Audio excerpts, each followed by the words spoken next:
Greetings, dear friends, and welcome. We're so delighted you could join us once again for Bedtime Biographies, where together we unwind and drift peacefully away to the soothing accounts of truly remarkable lives. Our journey this evening takes us back to the Italian Renaissance, to an age when art and science dance together in ways that seem almost magical to us now. Picture, if you will, the rolling hills of Tuscany bathed in golden afternoon light. Stone towers rising from medieval towns like patient sentinels.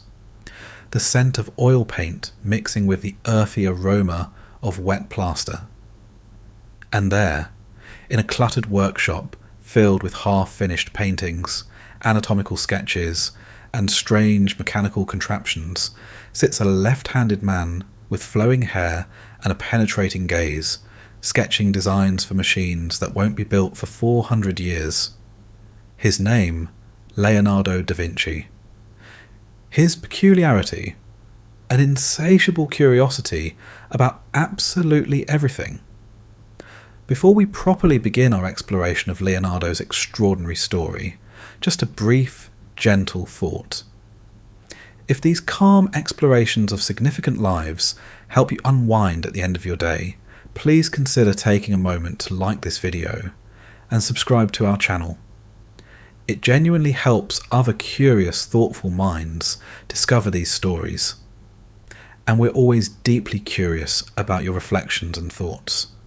Please let us know in the comments below what fascinates you most about Leonardo's life and genius, and which historical figure you'd like us to explore in our next bedtime biography. Now, when we think of Leonardo da Vinci, we often picture the Mona Lisa's enigmatic smile, or that famous sketch of the Vitruvian Man with arms and legs extended in a circle. These are certainly Leonardo's most recognised works, but strip away the museum gift shop merchandise, all the coffee table books and documentary cliches, and at the heart of Leonardo's story is really just a question. A profoundly human question that consumed him from childhood until his final breath. What if we could understand everything? What if the same principles that govern how birds fly also explain how rivers flow, how light bends, how the human heart pumps blood through invisible vessels? Leonardo spent his entire life chasing that unified vision of nature through thousands of pages of mirror-written notes, through countless sketches and paintings, through dissections and experiments and observations that scandalized his contemporaries. He was, by any measure, spectacularly unsuccessful at finishing projects. He left behind more incomplete works than completed ones, more questions than answers, more sketches than realized designs. Yet in his incompletion, in his restless moving from painting to engineering, to anatomy to geology to botany, he created something extraordinary. A new way of seeing the world that wouldn't fully flourish until centuries after his death. History remembers him as the Renaissance man, the ultimate polymath. But tonight, we are not here for the sanitized genius of textbooks or the mystique of artistic celebrity. We're just here to meet the man behind the mythology. A brilliant, restless, deeply curious, and profoundly human individual who desperately wanted to understand how everything worked and who never quite managed to focus long enough to finish half of what he started. And now, as the day winds down and the evening settles around us like a comfortable blanket, let's begin to trace the life and times of this extraordinary thinker and artist. This is the bedtime biography of Leonardo da Vinci. Chapter 1. Our story begins on a spring evening in 1452, in the small town of Vinci, nestled in the rolling hills between Florence and Pisa. It was a place of olive groves and vineyards, of stone farmhouses perched on hillsides, where the air smelled of rosemary and wild fennel, and where life moved to the ancient rhythms of planting and harvest. Here, on April 15th, though some records say the 14th, because even Leonardo's birth is slightly uncertain, a baby boy took his first breaths in his grandfather's house. The child's full name, as recorded in his grandfather Antonio's journal, was Leonardo di Ser Piero da Vinci. Leonardo, son of Messer Piero from Vinci. But there's a detail Antonio noted with careful neutrality. The child was born to Ser Piero, and a woman named Caterina. Not to Ser Piero and his wife, just a woman named Caterina. This matters enormously, because Leonardo was born illegitimate, a bastard child, to use the blunt medieval term. His father, Ser Piero da Vinci, was a young notary from a respectable family, well on his way to a successful career in Florence. His mother Caterina was a peasant girl, possibly an orphan, possibly a servant in the da Vinci household.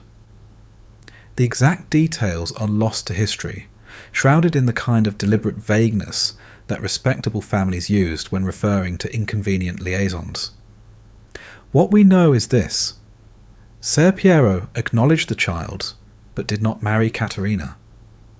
Within months of Leonardo's birth, Piero married a woman of his own social class, a 16-year-old girl named Albiera di Giovanni Amadori. And Caterina, having served her biological purpose, married a local man named Antonio di Piero Buti, a kiln worker from the nearby village of Camposepi. She would go on to have 5 children with him, and Leonardo would have little contact with her for most of his life.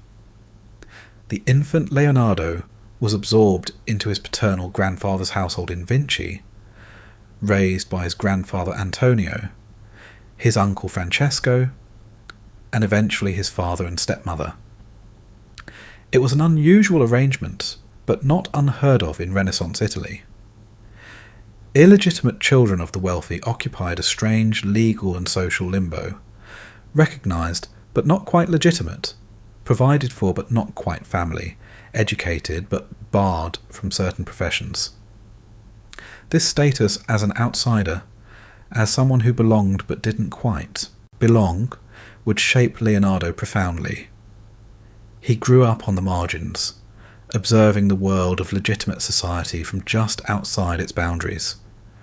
And perhaps that outsider perspective, that ability to see systems from the outside rather than from within, contributed to his unique vision.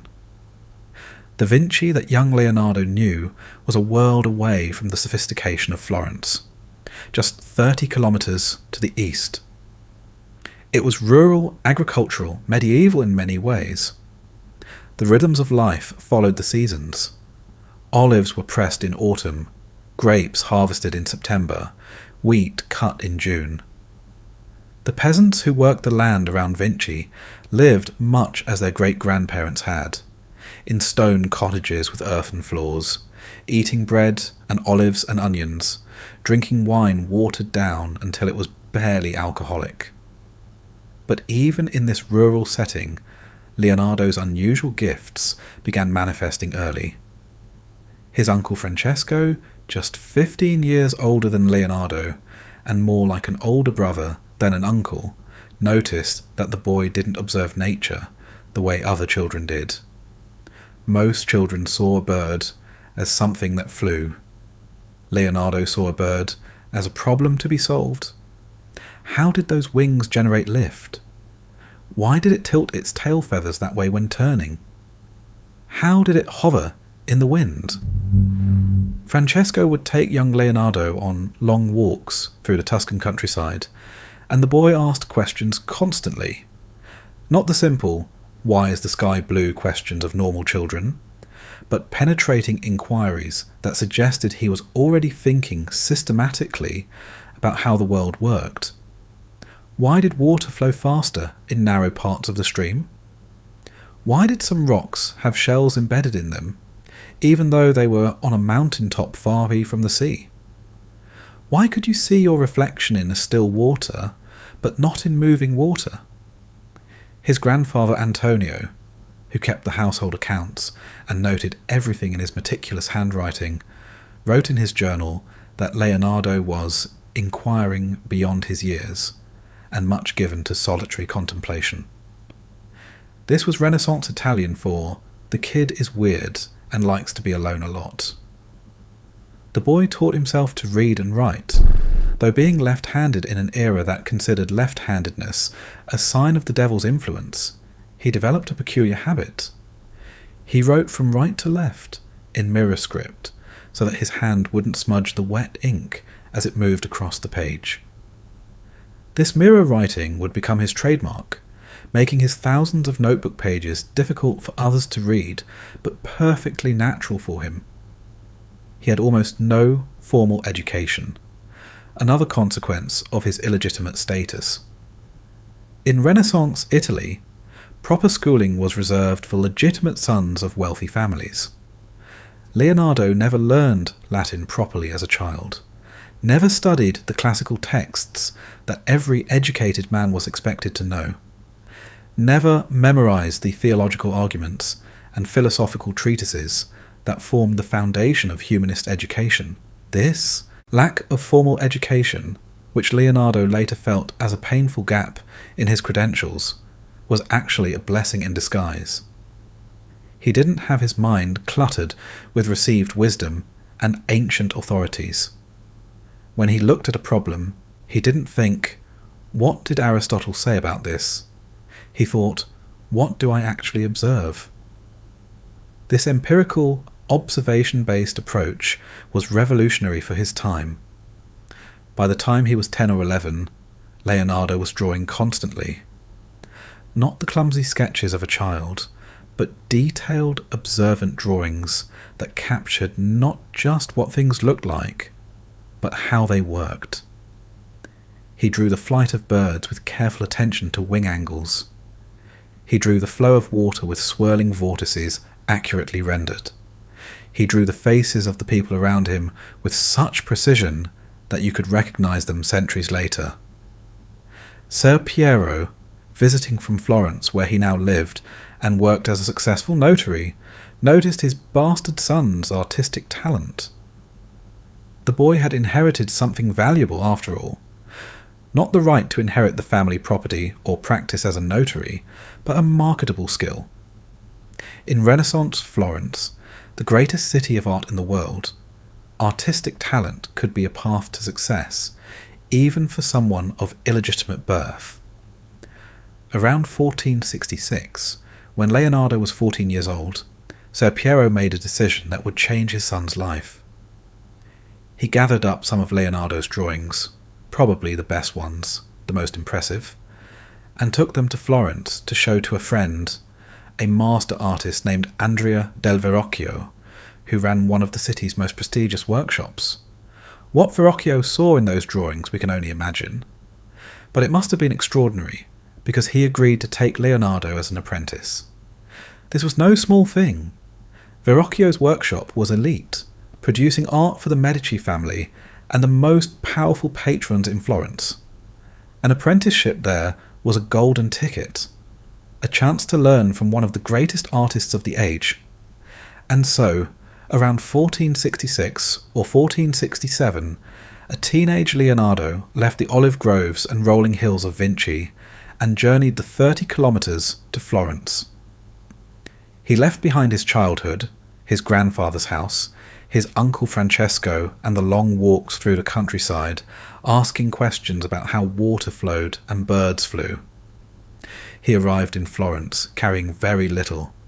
Some clothes, his drawings, and a head absolutely full of questions about how the world worked.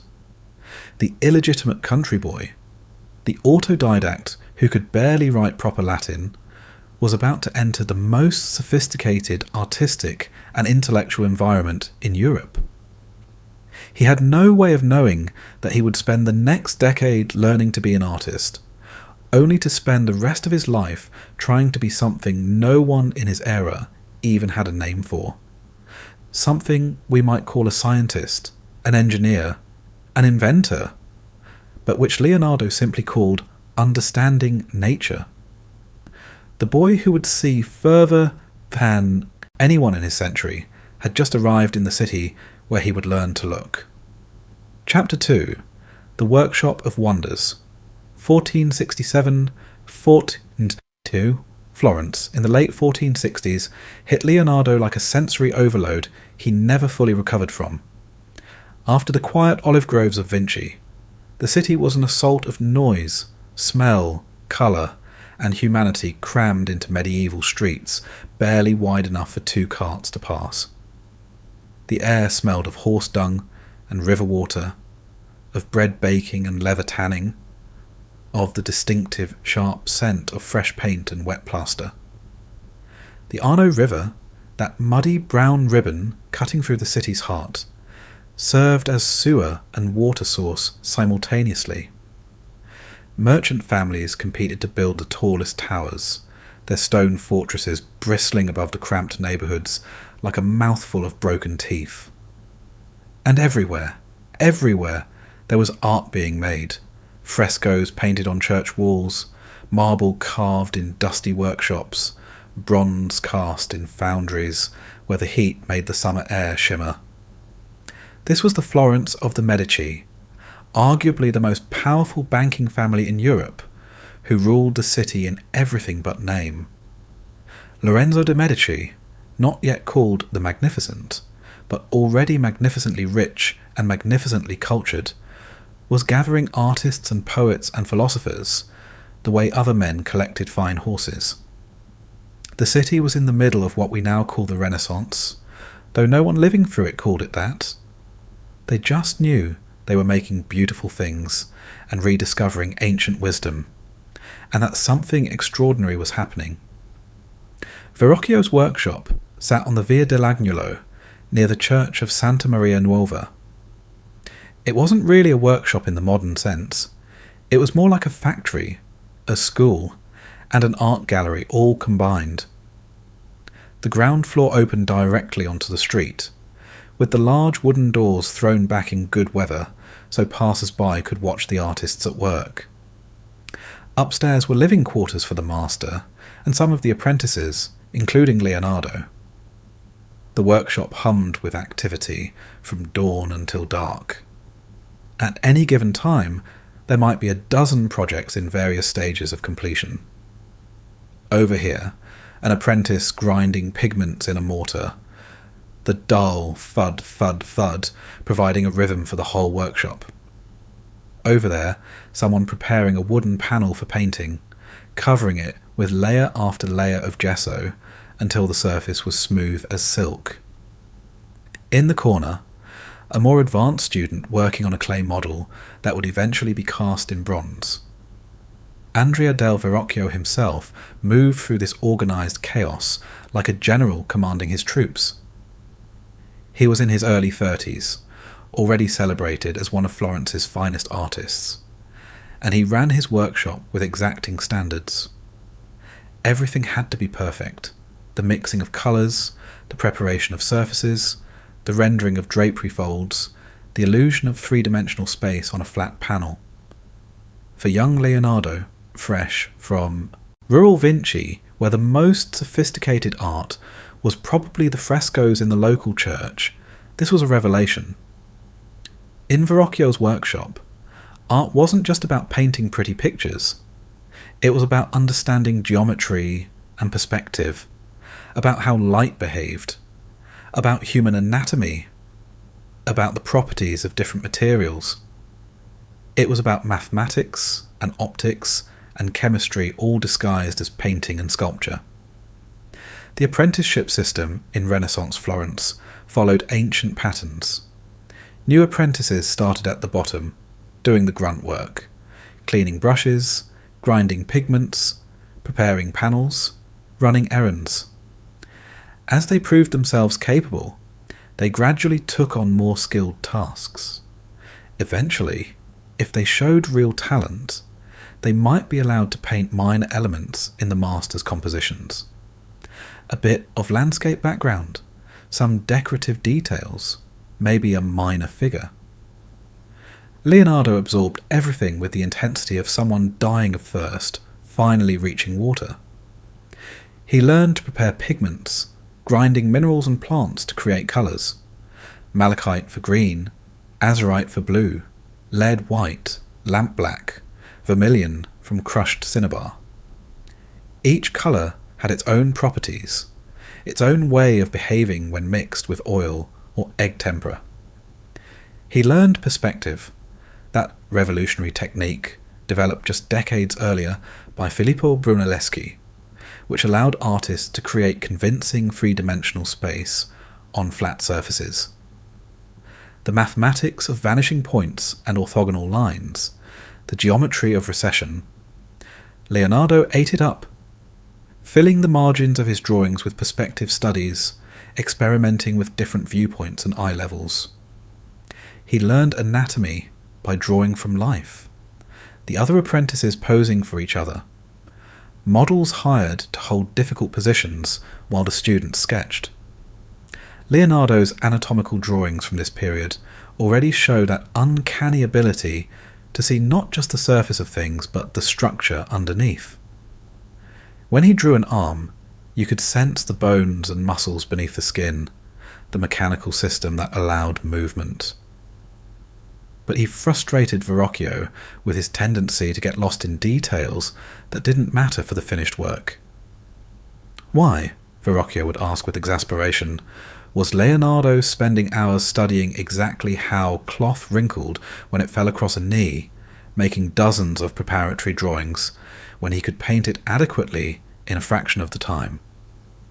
Why did he need to understand the principle behind the wrinkles instead of just painting what he saw? Leonardo couldn't explain it adequately, not even to himself. He just felt this overwhelming need to understand not just what things looked like, but why they looked that way. What underlying principles governed their appearance? It was the same impulse that had driven him as a child to ask questions about water flow and bird flight. The other apprentices found him odd. He was a country boy with a funny accent, illegitimate, and he had these weird habits. He wrote backward in mirror script, filling notebooks with observations and sketches. He was left-handed, which some considered vaguely sinister. He asked unsettling questions about things that didn't matter for painting, like how exactly does the eye perceive colour, or what determines the curvature of a river bend.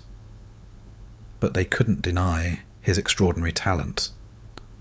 When Leonardo drew something, it looked more real than reality itself. His horses seemed ready to gallop off the page. His human figures had a life and animation that made other artists' work look wooden by comparison. There was something in his line quality, some subtle mastery of light and shade, that made his drawings almost supernatural in their vividness. He also began showing what would become a lifelong habit. He couldn't resist improving on what he was supposed to be copying. If Verrocchio gave him a design to reproduce, Leonardo would study it, see ways to make it better, and modify it. This drove Verrocchio to distraction, because clients wanted what they had commissioned, not Leonardo's improved version. Around 1470, when Leonardo was 18 and had been in the workshop about 3 years, Verrocchio assigned him a test piece: paint an angel in the corner of a larger composition that Verrocchio himself was working on. The painting was The Baptism of Christ, commissioned for the Church of San Salvi. It was standard workshop practice. The master painted the important figures. Apprentices filled in the background and minor details. Leonardo painted his angel. The story, perhaps embellished, but recorded by multiple early biographers, says that when Verrocchio saw Leonardo's angel, with its soft modelling, its subtle expression, its technical perfection, he realised that his apprentice had already surpassed him. The angel was simply better than anything else in the painting, more alive, more real. Vasari, the gossipy biographer of Renaissance artists claimed that Verrocchio was so humiliated that he never painted again, devoting himself thereafter entirely to sculpture. This is probably exaggerated. Verrocchio continued painting for years afterward, but there's a kernel of truth in the story, visible in the painting itself, which hangs in the Uffizi Gallery to this day. Leonardo's Angel really is markedly superior to the rest of the composition. Softer, more three-dimensional, more naturalistic. Even across 5 centuries you can see the difference, can see the emergence of a new way of seeing. By 1472, at age 20, Leonardo was accepted into the Florentine Painters Guild, the Compagnia di San Luca. This was a significant milestone, marking him as a master artist in his own right, no longer just an apprentice. He was now legally qualified to take commissions, establish his own workshop, train his own apprentices. But Leonardo didn't immediately leave Verrocchio's workshop or strike out on his own. He continued working there for several more years, partly because Verrocchio's workshop provided a steady income and prestige, partly because Leonardo had already developed his lifelong tendency to avoid completing projects and the administrative hassle of running his own business. He was also beginning to accumulate notebooks, those famous journals written in mirror script that would eventually contain thousands of pages of observations, inventions, sketches, and ideas. These weren't neat, organised scientific treatises. They were chaotic, jumping from topic to topic, as Leonardo's restless mind moved from one fascination to another. A page might contain anatomical sketches next to mechanical designs, next to notes about painting techniques, next to mathematical calculations, all mixed together in a stream of consciousness exploration of whatever had caught his attention that day. The notebooks reveal Leonardo's mind at work, and it's not the orderly, systematic mind of a modern scientist. It's more like a hyperactive child in a toy store, running from one interesting thing to another, unable to focus on just one topic because everything is connected to everything else, and it's all so fascinating. He sketched war machines, catapults and crossbows, and what looks like an early tank. He designed clever pumps for moving water. He studied bird wings with an obsessive attention to detail, covering pages with drawings of feathers and wing angles, and how birds steer by tilting their tails. He dissected the eye of an ox, trying to understand how vision worked, whether the eye received light or emitted it, a genuine scientific debate at the time. His curiosity was genuinely indiscriminate. He was as interested in how to paint the perfect folding cloth as he was in military engineering, as fascinated by the flight of birds as by the flow of blood through veins. This made him extraordinary, but also made him difficult, because he couldn't specialise, couldn't focus on just being a painter or just being an engineer. He had to be everything, understand everything, and that was simply impossible. By his mid-20s, Leonardo had absorbed everything Verrocchio's workshop could teach him, and had begun pushing beyond it. But he still hadn't produced any major independent works, hadn't established himself as one of Florence's great artists. He was known as talented, certainly, but also as odd, unreliable, and distracted. What he needed was a patron, someone wealthy and powerful, who would commission major works and give him the resources and time to develop his vision. In Renaissance Italy, artists didn't work speculatively. They worked on commission. You needed someone to pay for the materials, the assistants, the months or years required to complete a major work. Leonardo was about to get several chances to prove himself. And being Leonardo, he would find innovative ways to both succeed brilliantly and fail spectacularly at the same time. The young artist who had arrived in Florence as an illegitimate country boy was now a master in his own right, registered in the guild, technically qualified to take on major commissions. His notebooks were filling with ideas. His mind was buzzing with connections between art and science, between observation and understanding. But completing things, actually finishing projects, that was going to be the problem. That was always going to be the problem. Chapter 3. The Unfinished Masterpieces. En 1472, 1482. Here's the thing about Leonardo that drove his patrons to distraction and continues to frustrate art historians. He was spectacularly bad at finishing things. Not because he was lazy, the man was compulsively productive, filling notebook after notebook with observations and designs. Not because he lacked skill, his completed works are among the most perfect paintings ever produced. He didn't finish things because he couldn't stop improving them, couldn't stop learning more about the subject, couldn't ever decide that he understood it well enough to declare it complete. His first major independent commission came around 1498 when he was 26.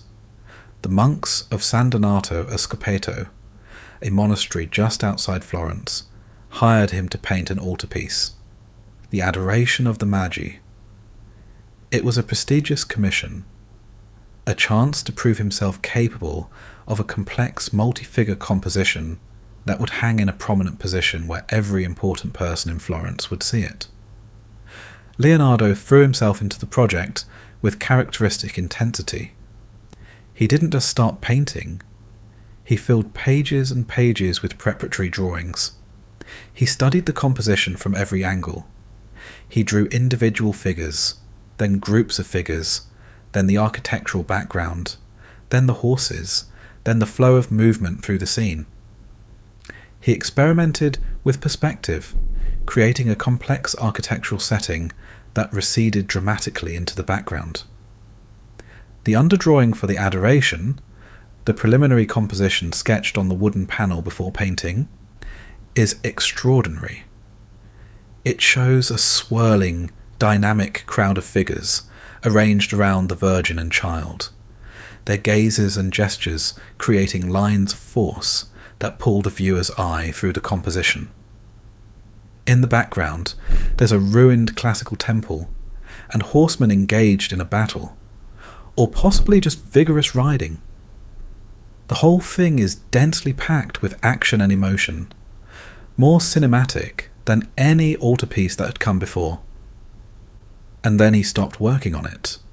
The monks waited, and waited. Leonardo had moved on to other projects, other fascinations. He'd gotten interested in military engineering, was sketching war machines. He'd become obsessed with hydraulic engineering, was designing elaborate water pumps and canal systems.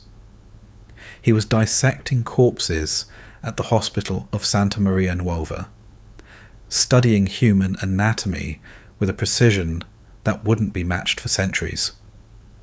The Adoration sat in his workshop, unfinished, a magnificent underdrawing, with just a few areas beginning to receive paint. The monks eventually gave up and commissioned another artist to do a different altarpiece. Leonardo's panel, one of the most innovative compositions of the entire Renaissance, remained incomplete, a promise unfulfilled. This pattern repeated itself over and over. Around the same time, he was commissioned to paint St. Jerome in the Wilderness for some unknown patron. He got as far as the underdrawing and preliminary painting, far enough that we can see it would have been extraordinary, then abandoned it. The panel, when it was rediscovered centuries later, had been sawn apart and was being used as a top for a chest and a stool. Even incomplete, even mutilated, it's powerful enough to take your breath away. Part of Leonardo's problem was perfectionism. He could always see how to make something better, so nothing ever felt finished. But it was deeper than that. He was beginning to realize that to paint something truly perfectly, he needed to understand it completely. To paint water convincingly, he needed to understand fluid dynamics. To paint the human body, he needed to understand anatomy. To paint light and shadow, he needed to understand optics. And the more he studied these things, the more he realized how much he didn't know, how much more there was to learn. It was a trap of his own curiosity. The closer he looked at anything, the more complex it became, the more questions emerged. How could he finish a painting when he was still learning about the subject? His notebooks from this period show this transformation happening in real time. They start as primarily artistic. Studies of drapery folds, facial expressions, compositional arrangements. But gradually they become more scientific, more concerned with underlying principles than surface appearances. He studied the flight of birds obsessively, covering pages with drawings of wings at different angles, notes about air resistance and lift. He wasn't just interested in drawing birds. He wanted to build a flying machine. A bird is an instrument, working according to mathematical law, he wrote, which instrument it is within the capacity of man to reproduce with all its movements. If he could understand the principles, he believed he could recreate them mechanically. He dissected corpses to understand human anatomy, making drawings of muscles and tendons and bones with unprecedented accuracy.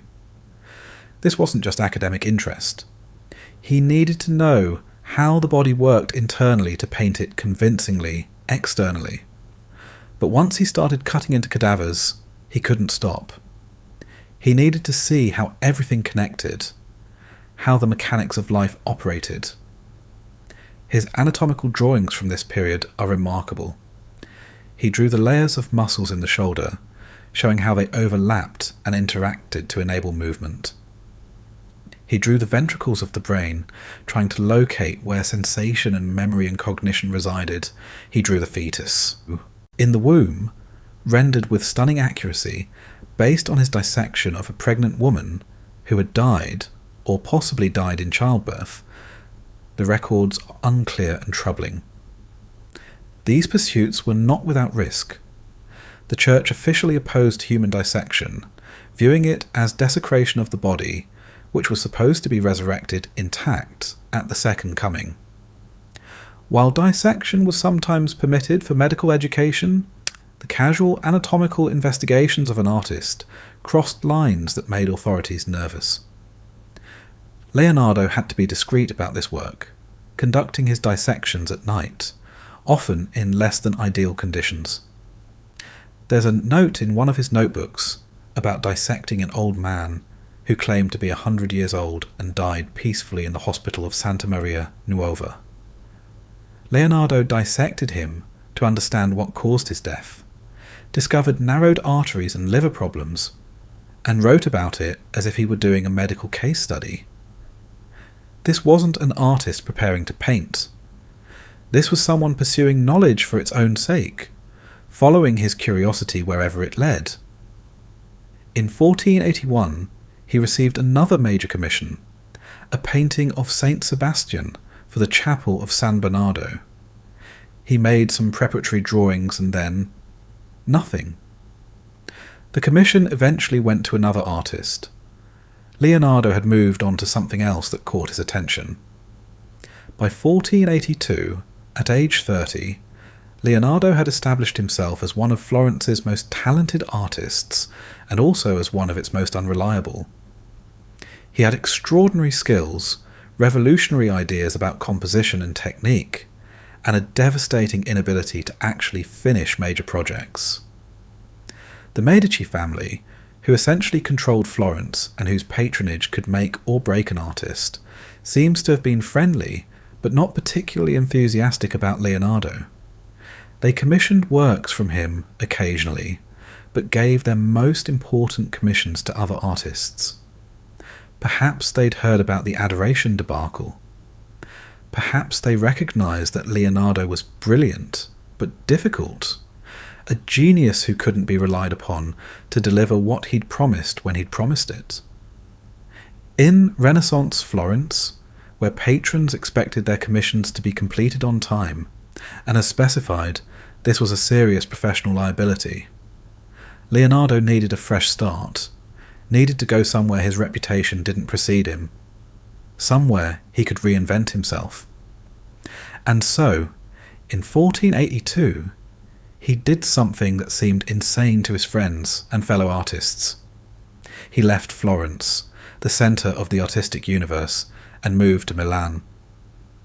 Milan wasn't a cultural backwater exactly. It was wealthy and powerful, ruled by the Sforza family, who had seized control through military force, and maintained it through patronage and political cunning. But it wasn't Florence. It didn't have Florence's sophisticated artistic tradition. Its community of genius artists all pushing each other to new heights. What Milan did have was Ludovico Sforza, called Il Moro, the Moor, because of his dark complexion, a man who desperately wanted to appear sophisticated and cultured despite having risen to power through betrayal and violence. Ludovico was exactly the kind of patron Leonardo needed, wealthy, ambitious, insecure enough to be impressed by genius, and far enough from Florence that he didn't know about Leonardo's tendency to abandon projects. When Leonardo wrote to Ludovico seeking patronage, he barely mentioned painting. Instead, he sent a letter that read like a job application for a military engineer. He bragged about his ability to design bridges, catapults, armoured vehicles, and fortifications. He claimed he could build a bombard that would terrify enemies. He mentioned, almost as an afterthought at the end, that he could also paint and sculpt as well as anyone. This was strategic. Leonardo knew that what Ludovico needed, what all Renaissance princes needed, was military technology. Italy was a mess of competing city-states constantly at war with each other, and Milan was threatened by Venice, by France, by the Pope's armies. A skilled military engineer was worth far more than another painter. Whether Leonardo actually knew anything about military engineering at this point is debatable. He'd sketched some impressive-looking war machines in his notebooks, but it's unclear if any of them would actually work.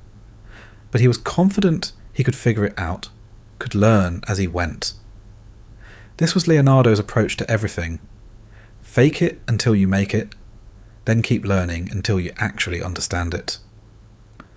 Ludovico hired him, and so, around 1482, Leonardo packed up his notebooks, his unfinished paintings, and his few possessions, and headed to Milan. He was 30 years old, leaving behind the city where he'd learned to be an artist, carrying with him a mind full of ideas and a reputation for brilliance combined with unreliability. The artist who couldn't finish anything was about to spend the next 17 years in Milan, a period that would produce some of his greatest masterpieces and also some of his most spectacular failures. He'd paint The Last Supper, one of the most famous images in Western art. He'd also start a massive bronze horse sculpture and failed to complete it. He'd design pageants and stage shows for Ludovico's court. He'd design weapons that mostly didn't work. He'd continue filling notebooks with ideas centuries ahead of their time. But first, he had to convince his new patron that hiring this eccentric Florentine artist, engineer, anatomist, inventor was not a terrible mistake. That was going to take some impressive smoke and mirrors, and at least one finished major work. Leonardo was about to have his first extended opportunity to really prove himself. The question was whether he could actually deliver on his vast promises, or whether his incompletion would catch up with him in Milan, just as it had in Florence. Chapter 4. The Court of Dreams and Delusions, 1482-1499. Milan in the 1480s was a city trying desperately to buy respectability. The Sforza family, who ruled the city as dukes, had seized power through military force just decades earlier. Francesco Sforza, Ludovico's father, had been a mercenary general who'd married the previous duke's illegitimate daughter, and then betrayed his employers to take power himself. This was not the kind of origin story that conferred legitimacy. So Ludovico il Moro, now ruling as regent for his young nephew, whom he'd later have quietly poisoned, threw money at culture. He recruited artists, architects, musicians, poets, philosophers, anyone who might make his court seem sophisticated rather than merely powerful. He wanted Milan to rival Florence as a centre of Renaissance culture, wanted people to forget that his family were basically thugs with good PR. Into this court of manufactured magnificence walked Leonardo da Vinci, 30 years old, talking a big game about military engineering and artistic genius. Ludovico must have been intrigued by this confident Florentine, with his flowing hair, his elegant clothes. Leonardo was always something of a dandy, dressing well even when poor, and his portfolio of impressive-looking designs. Leonardo set up a workshop and began assembling the household that would stay with him in various forms for the rest of his life. He took on students and assistants, young men who were attracted to his reputation and his charisma. Some were talented artists. Others were just beautiful young men whom Leonardo liked having around. He was assembling not just a workshop, but a sort of alternative family. The most important of these early assistants was Giacomo Caprotti, a 10-year-old boy whom Leonardo took into his household in 1490.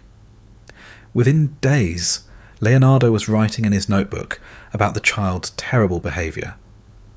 The boy stole money from Leonardo's purse, lied constantly, broke things, and ate enough for 4 people.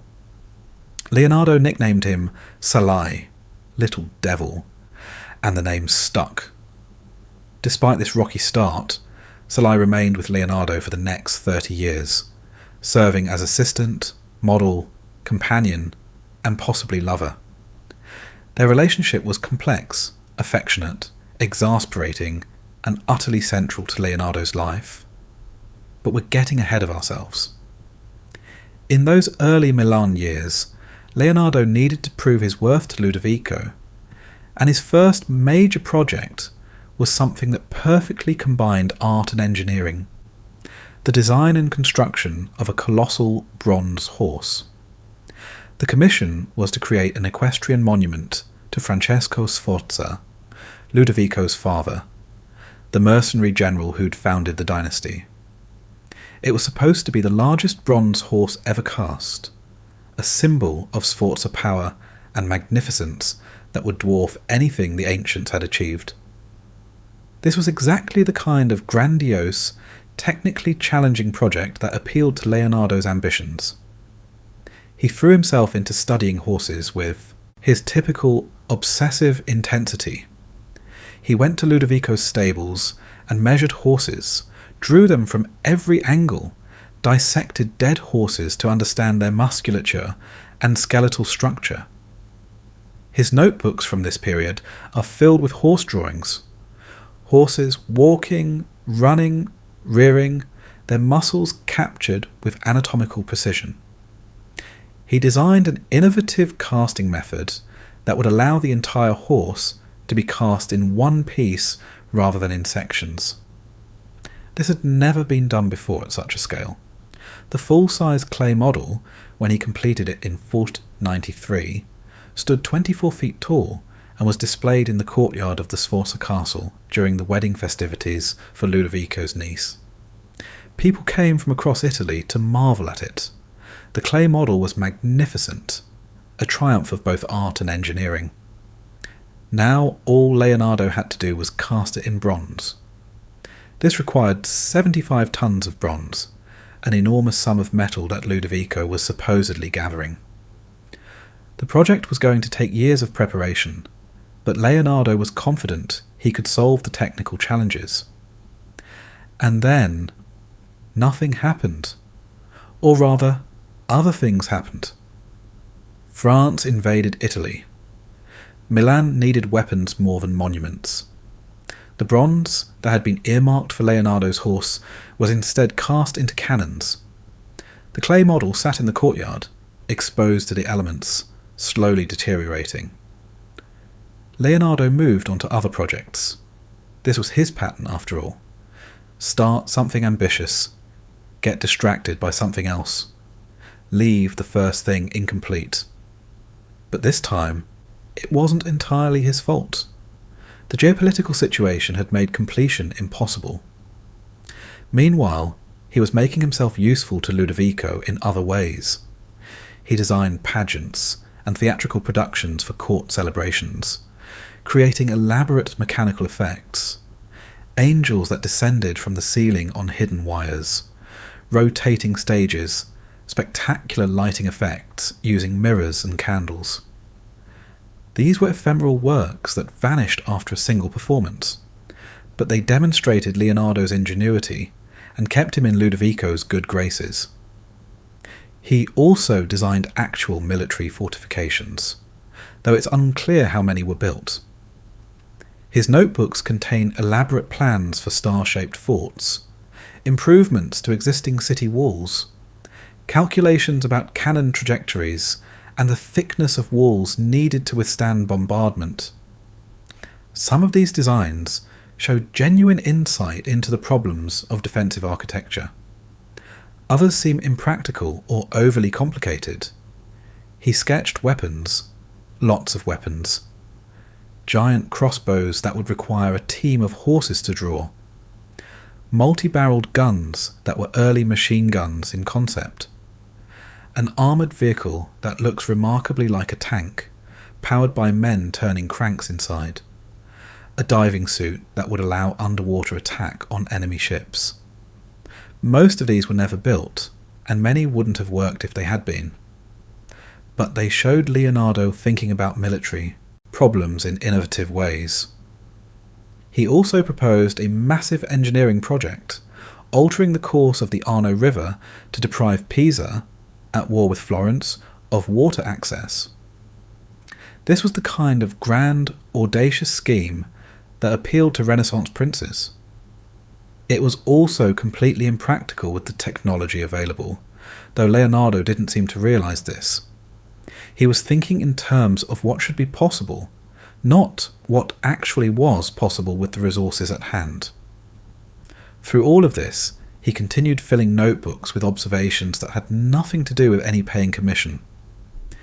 He studied the flight of birds, covering pages with drawings of wings and air currents. He observed cloud formations and tried to understand weather patterns. He dissected eyes to understand vision. He measured the proportions of the human body and created his famous Vitruvian Man drawing, showing how a perfectly proportioned human body fits within both a circle and a square. This drawing, now one of the most reproduced images from the Renaissance, encapsulates Leonardo's belief that the human body embodied mathematical perfection and divine proportion. But it wasn't just artistic. It was anatomical, mathematical, and philosophical all at once. The accompanying notes discuss the ideal proportions. The length of a man's arm span equals his height. The distance from hairline to chin is 1/10 of total height, and so on. Then, in 1495, Ludovico gave Leonardo a commission that would become his most famous work, painting a scene of the Last Supper on the wall of the refectory in the convent of Santa Maria delle Grazie. This should have been a straightforward commission. Wall paintings, frescoes, were common in refectories, showing biblical scenes that monks could contemplate during meals. The standard technique was well established. You painted on wet plaster using water-based pigments, which absorbed into the wall as it dried, creating a durable surface that could last for centuries. But Leonardo, being Leonardo, decided that traditional fresco technique wasn't good enough. Fresco required you to work quickly, completing each section while the plaster was still wet. This didn't suit his method of working, which involved constant revision and adjustment, building up layers of paint gradually to achieve subtle effects of light and colour. He wanted to work slowly, to blend and revise, to achieve effects that weren't possible with the fresco technique. So he invented his own technique, or rather he experimented with a hybrid method, using oil and tempera paints on a prepared wall surface, building up the image in layers like he would on a wooden panel. He could work at his own pace, could revise sections, could achieve the subtle atmospheric effects he wanted. The composition itself was revolutionary. Previous Last Supper paintings had shown the disciples sitting in a static row with Judas obviously separated on the other side of the table. Leonardo arranged them in 4 groups of 3, captured at the moment when Jesus announces that one of them will betray him. Each disciple reacts differently: shock, anger, denial, confusion, creating a wave of emotion that radiates outward from Christ's calm figure at the centre. The perspective is brilliant, drawing the eye to Christ's head at the vanishing point. The architectural space creates an illusion that the painted room is an extension of the actual refectory. When monks sat at their tables eating, they could look up and feel as though Christ and the disciples were dining with them in the same space. Leonardo worked on it obsessively for about 3 years, from 1495 to 1498. He would sometimes arrive at dawn and paint all day without stopping to eat or drink, so absorbed he forgot his physical needs. Other times he would stand staring at the painting for hours without touching it, thinking, planning his next brushstrokes.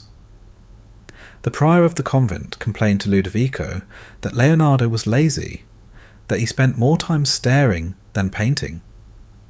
Leonardo had to explain that intellectual work was just as important as physical work, that he was solving compositional problems in his mind before putting brush to panel.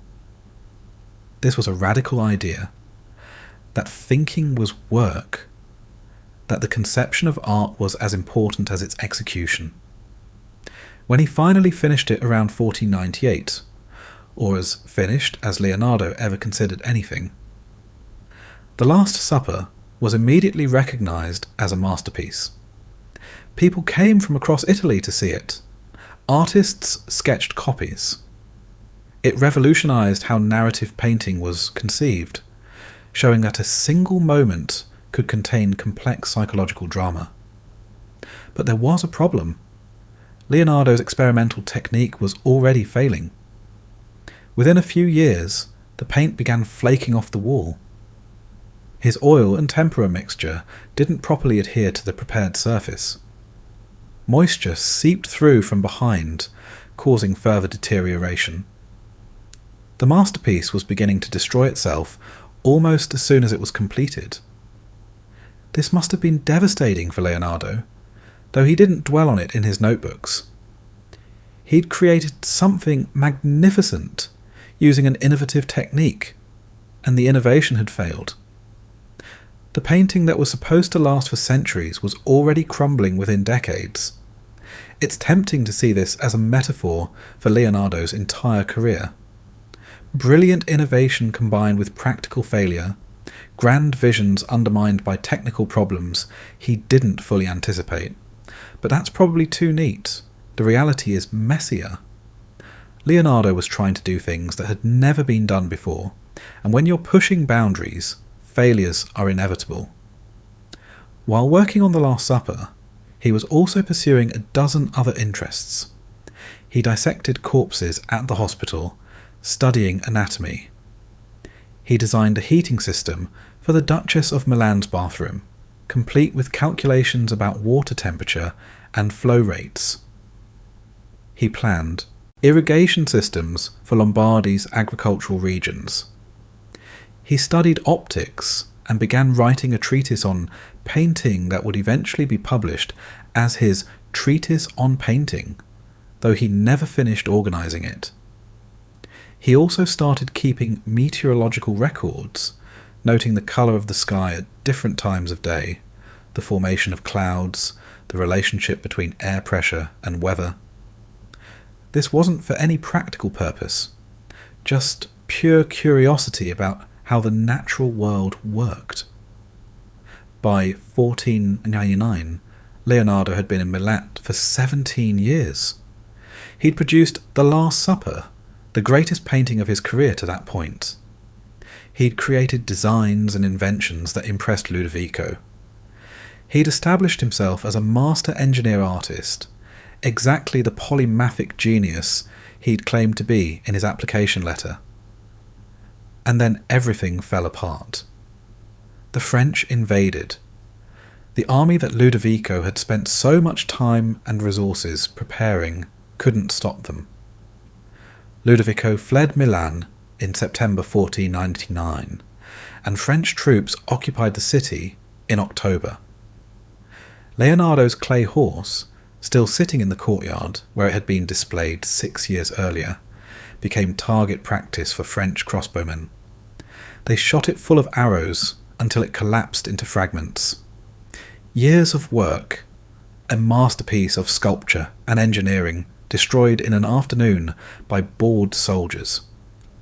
Leonardo, now 47 years old, found himself suddenly without a patron, without income, in a city under foreign occupation. The comfortable life he'd built in Milan, the workshop, the assistants, the steady income, the intellectual freedom to pursue his various interests, all of it evaporated in a matter of weeks. He packed up his notebooks, gathered his closest assistants, including Salai, and left Milan. He had no clear destination, no plan. He was once again an itinerant artist looking for patronage, carrying nothing but his extraordinary mind and his equally extraordinary inability to finish what he started. The most stable period of his adult life had ended in political chaos. The Last Supper was already deteriorating. The bronze horse existed only as sketches and memories. Years of weapons designs and engineering plans had failed to save Milan from invasion. But he'd survived, and his notebooks had survived, and that restless curiosity that drove him to understand everything was undiminished. The middle-aged Leonardo, slightly greyer, slightly more tired, but no less obsessed with understanding how the world worked, was about to enter the final and perhaps most productive phase of his life. He just needed to find another patron willing to tolerate his genius and his madness in equal measure, and preferably one who wouldn't mind if projects remained perpetually unfinished. Chapter 5. The Wandering Years, 1499-1506. There's something poignant about Leonardo in his late 40s, travelling through Italy with his small entourage of assistants and students, his notebooks packed carefully in trunks, looking for work. He was famous.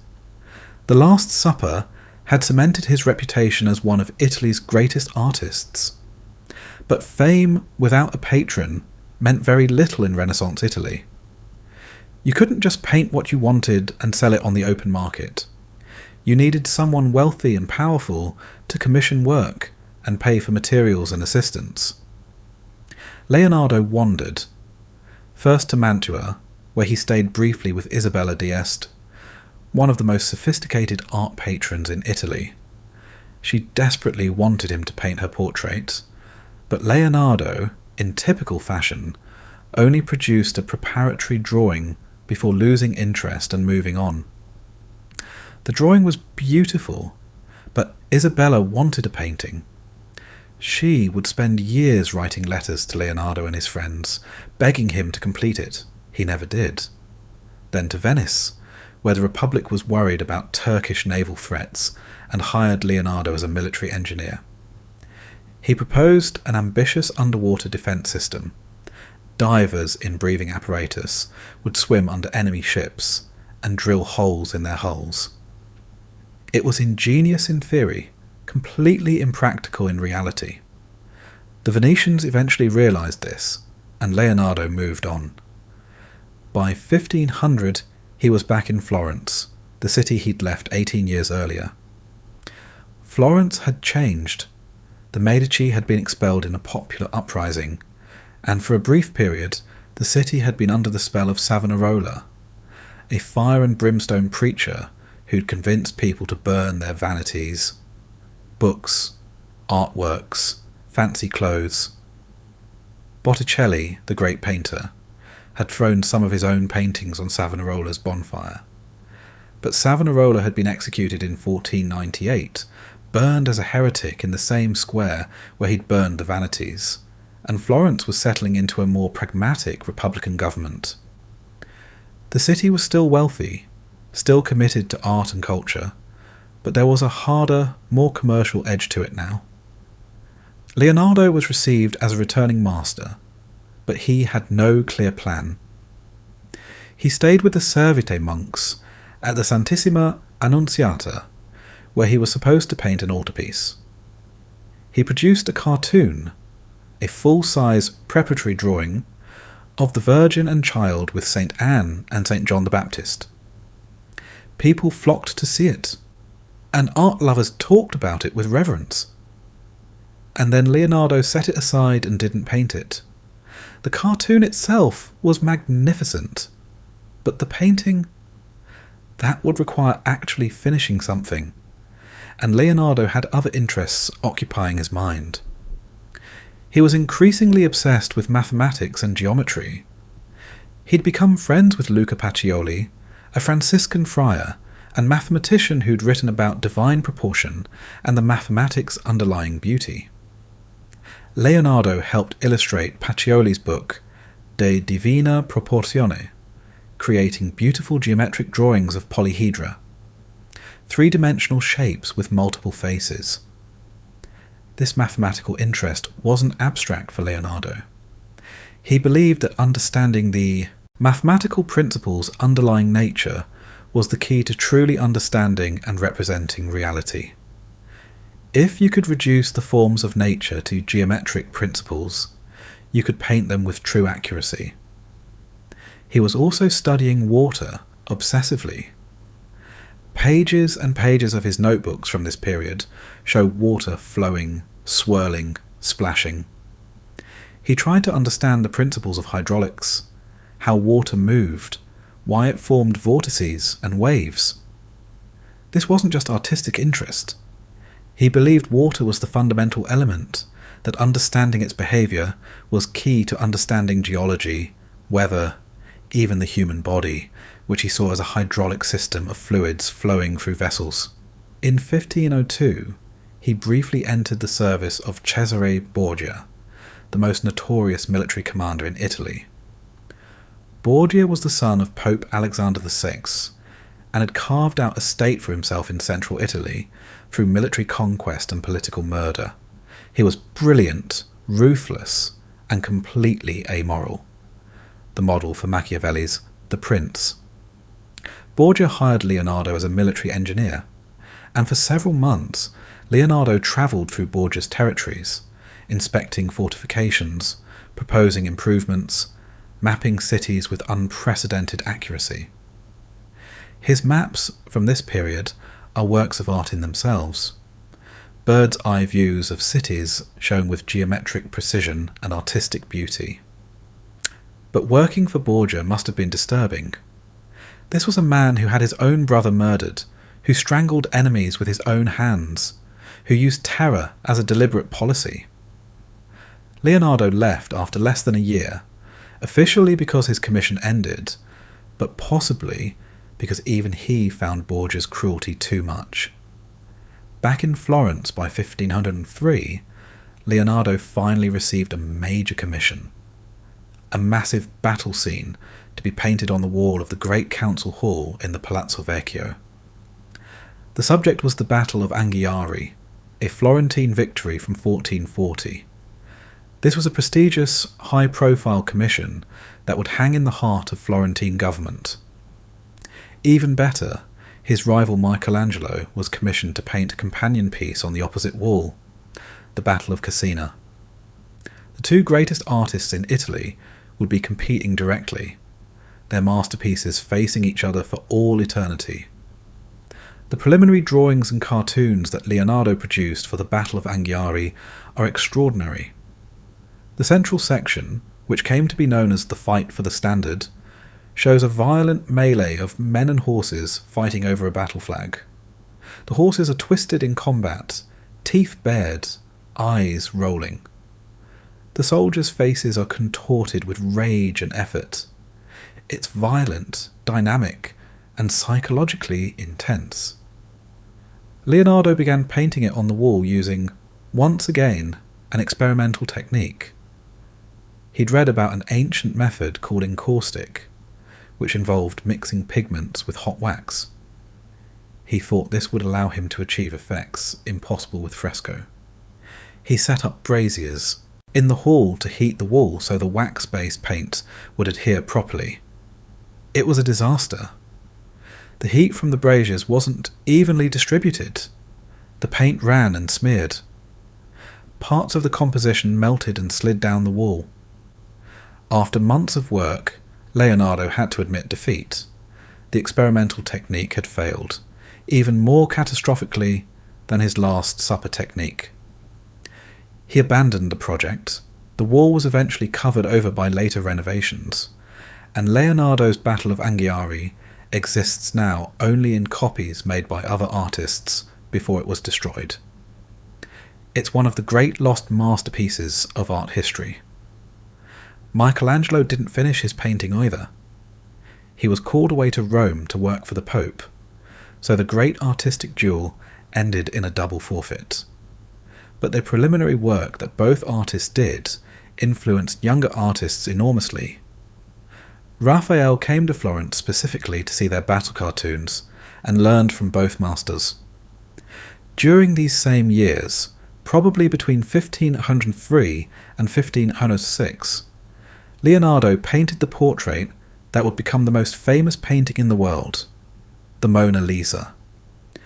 The painting seems to have been a private commission from Francesco del Giocondo, a wealthy Florentine silk merchant who wanted a portrait of his wife, Lisa Gherardini. This should have been a straightforward job. Paint the portrait, deliver it, collect payment, move on. Wealthy patrons commissioned portraits of their wives all the time, but Leonardo became obsessed with this painting. He couldn't get the smile right, couldn't quite capture the subtle expression he wanted. He kept adjusting, refining, reworking. He experimented with sfumato, that smoky, soft focus effect he'd been perfecting, building up dozens of thin, translucent layers of paint to create the illusion that the figure is enveloped in atmosphere, that she exists in space rather than just on a flat surface. The background landscape is strange and dreamlike. Rocky spires, a winding river, a bridge, all rendered with atmospheric perspective that makes distant things hazier and bluer, exactly as they appear in nature. The composition is deceptively simple. A half-length portrait, the subject's hands folded, turned 3/4 to the viewer. But there's something uncanny about it, something that makes it more than just another portrait. That smile, that famous enigmatic smile, is a trick of sfumato and psychology. Leonardo painted it so that it seems to appear and disappear depending on where you look. If you stare directly at the mouth, it seems less pronounced. If you look at her eyes, the smile seems stronger. This is because of how human peripheral vision works, how we perceive soft edges and shadows. Leonardo understood this intuitively and used it deliberately. He never delivered the painting to Francesco del Giocondo. He kept it, continued working on it for years, maybe decades. When he left Florence, he took it with him. When he left Italy, he took it with him. For the rest of his life, the Mona Lisa travelled with Leonardo, perpetually unfinished in his eyes, perpetually in need of just a little more work. This was Leonardo's relationship with completion. He couldn't do it. Or rather, He could finish things when forced to by deadlines or patrons' demands, but given the choice, he preferred to keep refining, keep adjusting, keep trying to approach the impossible ideal of perfection he held in his mind. The wandering years show Leonardo at his most restless. He was famous, respected, in demand, but also unreliable, difficult to work with, prone to abandoning projects. He'd been hired by some of the most powerful people in Italy and disappointed most of them. He'd attempted major works and left them incomplete, but he'd also produced the Mona Lisa, even if he couldn't let it go. He'd created designs and inventions that showed his mind ranging freely across disciplines. His notebooks from this period contain designs for flying machines, studies of bird flight, anatomical drawings of unprecedented accuracy, observations about water flow, calculations about the age of the Earth based on geological formations. He was seeing connections everywhere, between the flow of water and the flow of blood, between the branching of trees and the branching of arteries, between the erosion of mountains and the aging of the human body. He was developing a unified vision of nature as a single interconnected system operating according to mathematical principles. This vision was centuries ahead of its time. Leonardo was thinking like a modern scientist, using observation and experiment to understand natural phenomena, seeing the world as governed by laws that could be discovered and described. But he was doing this without the framework of modern science, without the community of researchers who could build on each other's work, without the technical instruments that would later make experimental science possible. He was one man with notebooks, trying to understand everything alone. It was magnificent and impossible in equal measure. By 1506, he was back in Milan, which had returned to Sforza control. Charles d'Amboise, the French governor, admired Leonardo and gave him a comfortable position without too many specific demands. Leonardo continued his anatomical studies, his engineering projects, his painting when the mood struck him. The wandering years were ending. Leonardo was entering his 50s, still vigorous, but feeling the first intimations of aging. His mind was as restless as ever, but his body was beginning to protest the late nights and physical demands of painting and dissection. He had produced some masterpieces. The Last Supper, though deteriorating, was still recognised as revolutionary. The Mona Lisa, though unfinished by his standards, was already a marvel. His notebooks contained thousands of pages of observations and inventions, but he had also failed to complete dozens of projects, had disappointed numerous patrons, had never quite achieved the systematic understanding of nature he sought. His ideas about flying machines hadn't produced working flight. His anatomical discoveries remained in his notebooks rather than being published for other doctors to use. His engineering innovations were often impractical. The last phase of his life was approaching, and with it would come both his most serene period and his final attempts to organise and share the knowledge he had spent a lifetime accumulating. The question that would haunt his remaining years: could he finish anything before time ran out? Could he transform all those notebook observations into completed treatises? Could he share with the world what he'd learned? The answer, in typically Leonardian fashion, would be both yes and no. Chapter 6. The Anatomist's Revelations, 1507-1513. If you could have visited Leonardo's studio in Milan around 1510, you would have been struck immediately by the smell. Not the pleasant smell of oil paint and turpentine, but something darker, more organic, the unmistakable scent of decay. In a back room, Leonardo was conducting the work that he considered potentially his most important contribution to human knowledge: the systematic dissection and documentation of human anatomy.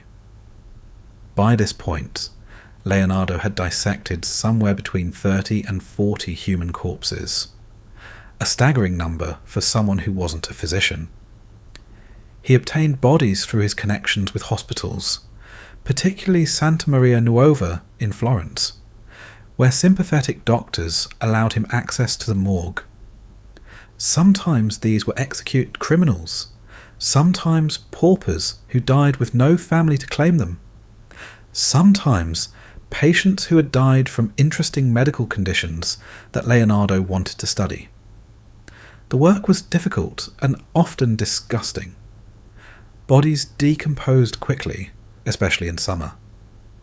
Leonardo had to work fast, cutting through layers of tissue, tracing vessels and nerves, sketching quickly before the organs became too putrid to study. He wrote about working by candlelight, the smell so overwhelming that he could only work for a few hours before needing fresh air. Though you should have a love for such things, he wrote about anatomical study, you may perhaps be prevented by your stomach. This was a man who had to overcome physical revulsion to pursue knowledge, who literally fought nausea in service of understanding. What he discovered would have revolutionized medicine if anyone had seen his work. But Leonardo never published his anatomical findings. They remained in his notebooks, in mirror-written Italian rather than the Latin that physicians used, scattered across thousands of pages with no organisation or systematic presentation. His anatomical drawings are astonishing. He drew the layers of muscles in the shoulder, showing how they overlapped and interacted. He drew the skull in cross-section, revealing the sinuses and the structure of the inner ear. He drew the heart with its valves and chambers, understanding, correctly, that it was a pump that circulated blood through the body. He discovered the hardening of arteries in elderly people, describing what we now call atherosclerosis. He dissected a centenarian who had died peacefully and compared his vessels to those of a young man who died in an accident, noting the difference in arterial flexibility. He was doing comparative anatomy centuries before it became a formal discipline. He drew the fetus in the womb, showing its position and the umbilical cord with stunning accuracy. His drawing of a fetus curled in the womb is one of the most iconic images from his anatomical work. Beautiful and scientific simultaneously, rendered with the same care he'd bring to a painting. He understood that the eye worked like a camera obscura, that images entered inverted and were somehow corrected by the brain. He dissected eyes and drew their internal structure, trying to locate where in the organ the soul perceived visual information. He studied the vocal cords, the mechanism of swallowing, the structure of the intestines.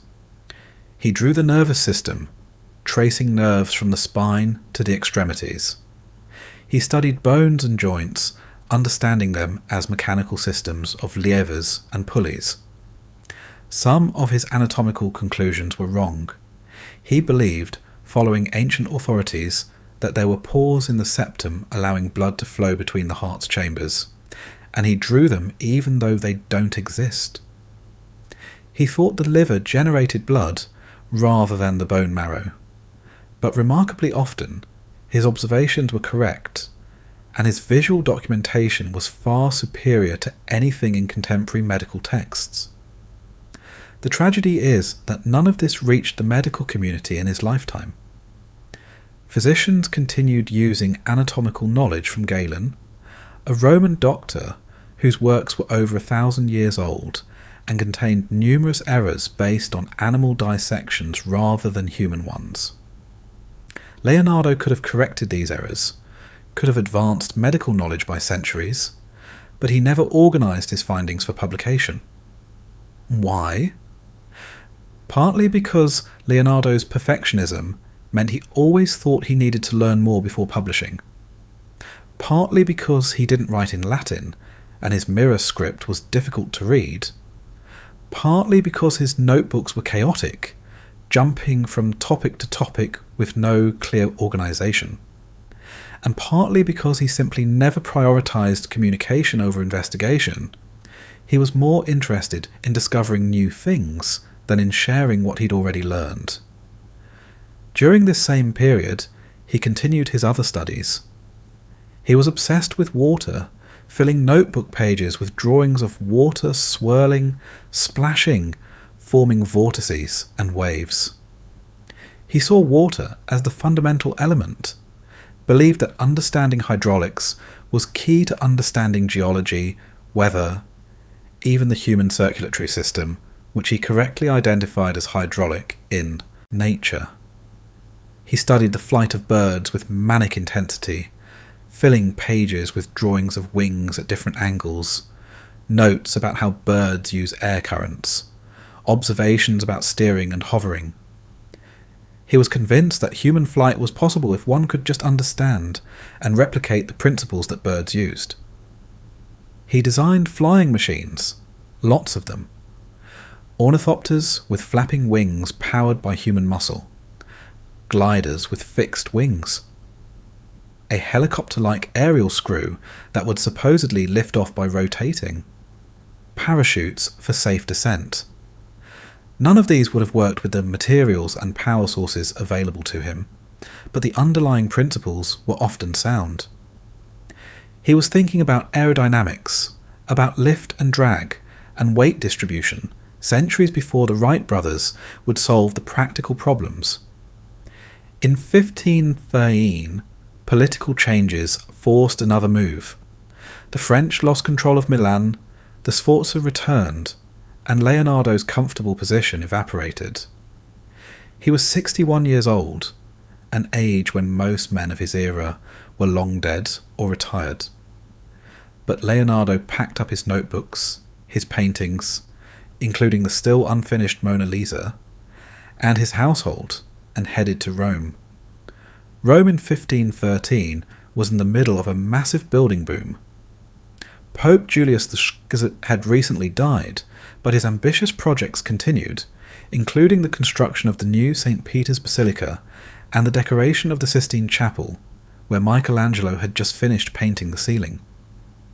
Leonardo arrived with a letter of introduction to Giuliano de' Medici, the Pope's brother, who provided him with rooms in the Vatican and a small stipend. This should have been a triumph, a comfortable position in Rome, patronage from the Pope's own family, opportunities to work on major projects. But Rome was Michelangelo's city now.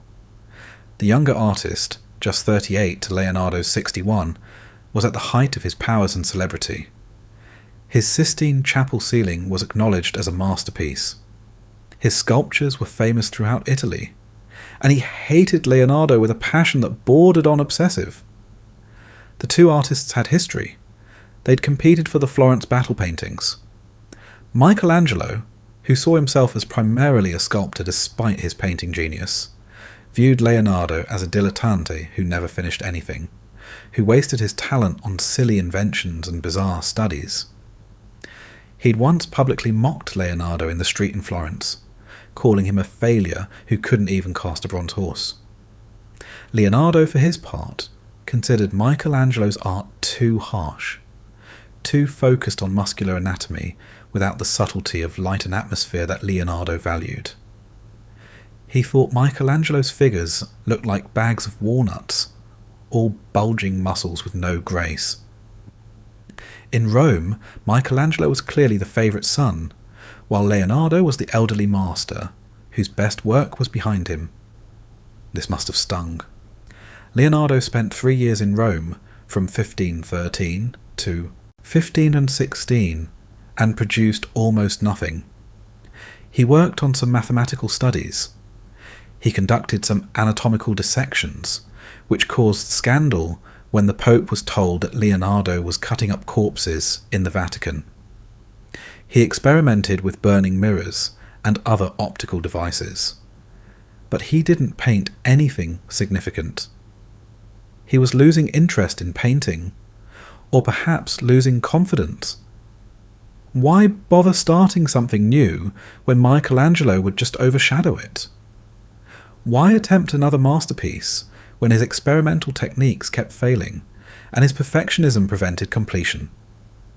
His notebooks from this period show increasing interest in geology and cosmology. He studied fossils found in mountains and correctly deduced that they were ancient sea creatures, that the mountains themselves had once been underwater, that the Earth's surface had changed dramatically over vast spans of time. This was heretical thinking. The Church taught that the Earth was perhaps 6,000 years old, created complete in 6 days. Leonardo was envisioning millions of years of gradual geological change. He wrote about the Earth as a living body, with water as its blood, stones as its bones, the growth of mountains and erosion of valleys as analogous to the growth and decay of organisms. This was poetic, but also showed him thinking about the planet as a dynamic system, constantly changing according to natural laws. He designed systems for draining marshes, for improving harbour construction, for military fortifications. But these were never built. He was becoming primarily a thinker rather than a doer, someone whose ideas remained in notebooks rather than being realised in the world. There's a melancholy to Leonardo in Rome. The old man in the Vatican, not quite forgotten, but not quite relevant, working on projects nobody cared about while younger artists received the glamorous commissions. His hands were starting to shake slightly, possibly early Parkinson's, possibly just age. His eyesight was declining. He was feeling his mortality. And then, in 1516, came an unexpected offer that would provide him with the most peaceful and honoured final chapter of his life. Francis I, the young King of France, invited Leonardo to come to France as premier painter and engineer and architect to the king. It was more of an honour than a job with specific duties. Francis wanted the prestige of having the great Leonardo da Vinci in his court. Leonardo, with nothing tying him to Rome and nothing to look forward to in Italy, accepted. At age 64, he made the long journey over the Alps to France, carrying his notebooks, his paintings, yes, still including the Mona Lisa, and his fading hopes of somehow organising all his knowledge before death claimed him. The anatomist who had cut into 30 human bodies, who had drawn the heart and brain and fetus with unprecedented accuracy, who had understood the human body as a hydraulic system of flowing liquids, this man was about to spend his final years trying to make sense of a lifetime of observations. He'd seen more deeply into nature's secrets than perhaps anyone before him, but he'd never quite managed to communicate what he'd seen, had never organised his discoveries into publishable form. The race between death and completion was entering its final lap, and Leonardo, who had never been good at finishing things, would have to confront whether he could finish this, his ultimate project, making sense of his life's work before running out of time. Chapter 7. The King's Philosopher, 1516-1519. The Château du Clos Lucé sits in the Loire Valley in central France, a pleasant manor house of red brick and white stone, surrounded by gardens and connected by an underground passage to the Royal Château d'Amboise, just 500 metres away. This became Leonardo's final home, a gift from King Francis I, who installed the elderly Italian master there with a generous pension and essentially no obligations except to be available for conversations. Francis was 22 years old, young enough to be Leonardo's grandson, but he was genuinely fascinated by the older man. He would walk through that underground tunnel to visit Leonardo, sometimes multiple times a week, to talk about art, engineering, philosophy, whatever was on Leonardo's restless mind that day. The young king and the old genius formed an unlikely friendship based on mutual respect and intellectual curiosity. Leonardo arrived in France in late 1516 with his usual entourage, Salai, now a man in his mid-30s who had been with him for over 25 years, and Francesco Melzi, a young aristocrat who had become his devoted student and secretary. He also brought his most precious possessions, his notebooks and 3 paintings he'd been working on for years. The Mona Lisa, a painting of John the Baptist, and a painting of the Virgin and Child with Saint Anne. The household at Clos Lucé was comfortable in a way Leonardo had rarely experienced. He had rooms for himself and his assistants, a studio with good northern light, gardens where he could walk and think. Francis provided a substantial annual pension, 10,000 écus, more than enough to live comfortably and support his household. There were no urgent commissions, no demanding patrons, no financial pressures. For the first time in decades, Leonardo could do whatever he wanted. And what he wanted increasingly was to try to organise his life's work. He had 65 years of observations in his notebooks, thousands and thousands of pages of text and drawings covering everything from anatomy to astronomy, from painting techniques to water flow, from military engineering to botany. It was chaotic, brilliant, and completely disorganised. Notes from different decades were mixed together. Observations about different topics were scattered across different notebooks. He began trying to organise them into treatises on different subjects. A treatise on painting, a treatise on anatomy, a treatise on water, a treatise on the flight of birds. If he could just sort through everything, extract the important observations, organise them logically, then his life's work wouldn't die with him. It could be published, could contribute to human knowledge, but it was overwhelming.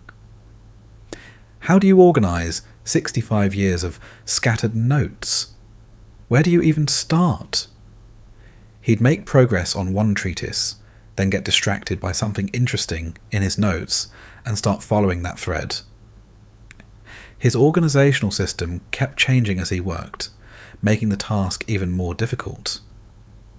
Francesco Melzi helped, copying out clean versions of Leonardo's mirror-written notes, organising pages into categories. But the project was simply too vast. Leonardo had tried to understand everything, and now he was drowning in his own observations. His health was declining. By 1517, he'd suffered some kind of stroke that paralysed his right hand. For most people, this would have been merely inconvenient. For Leonardo, the left-handed mirror writer, it didn't prevent him from writing and drawing. But it may have made painting more difficult, as he sometimes used both hands when working with brushes. A visitor in 1517, Cardinal Louis of Aragon, came to Clos Lucé and left a record of his visit. He noted that Leonardo showed him 3 paintings, the Mona Lisa, John the Baptist, and the Virgin and Child with Saint Anne, and apologised that he could no longer paint very well due to palsy in his right hand. But Leonardo also showed the Cardinal his anatomical studies, his engineering designs, and spoke about his various projects with undiminished enthusiasm. The Cardinal's secretary wrote that Leonardo had compiled a particular treatise of anatomy, with figures not only of the members, but also of the muscles, nerves, veins, joints, intestines, and whatever can be demonstrated in the bodies of men and women, in a way that has never yet been done by any other person. This anatomical work, the secretary noted, Leonardo had shown them in considerable detail, demonstrating his deep understanding of the human body. But when asked whether he would publish this work, Leonardo apparently gave vague answers about needing to make corrections, needing to add more observations, needing to organise it better. The perfectionist's curse. It was never quite ready to share. He spent hours talking with Francois about fantastical engineering projects. He designed an elaborate plan to divert rivers and create a navigable canal system connecting different parts of France. He proposed new cities with perfectly rational street layouts and advanced sanitation systems. He designed mechanical lions that could walk and open their chests to reveal lilies, the symbol of French royalty. These were actually built for court pageants, delighting Francis and his court. But these grand projects were increasingly theoretical.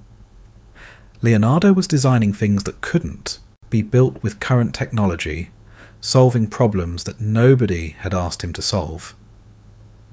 He was, in a sense, engineering for an imaginary future where his ideas might be possible.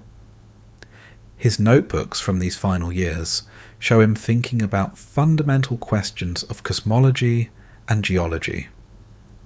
He observed that sunlight reflected off the Earth and faintly illuminated the moon's dark portion, what we now call earthshine. He understood this correctly as light from the Earth bouncing off the moon, though most people thought the moon generated its own light. He pondered the nature of infinity, whether space was finite or infinite, whether time had a beginning. These were philosophical and theological questions, dangerous ones for someone living in Catholic France, where the Church had definite answers about creation and cosmology. He wrote about the mechanical nature of the universe, about everything operating according to natural laws rather than divine intervention. Nature, he wrote, is constrained by the order of her own law, which lives infused within her. This was a remarkably modern, almost deterministic view of the universe. Everything following natural laws, nothing arbitrary or miraculous. He returned again and again to water, his lifelong obsession. He filled pages with drawings of water flowing, splashing, forming vortices and turbulence. He saw patterns in water that wouldn't be properly understood until the development of modern fluid dynamics in the 19th and 20th centuries. He drew turbulent eddies with remarkable accuracy, capturing patterns that scientists would later need high-speed photography to study. One of his final drawings, possibly from 1517 or 1518, shows a deluge, a catastrophic flood overwhelming the world. Dark, swirling clouds discharge torrents of rain. Water crashes through valleys, destroying everything in its path.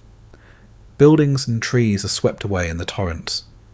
It's apocalyptic, terrifying, and strangely beautiful. These deluge drawings might be merely imaginative, but they might also reflect Leonardo's geological understanding. He knew that mountains eroded, that rivers carved valleys, that the Earth's surface changed dramatically over time.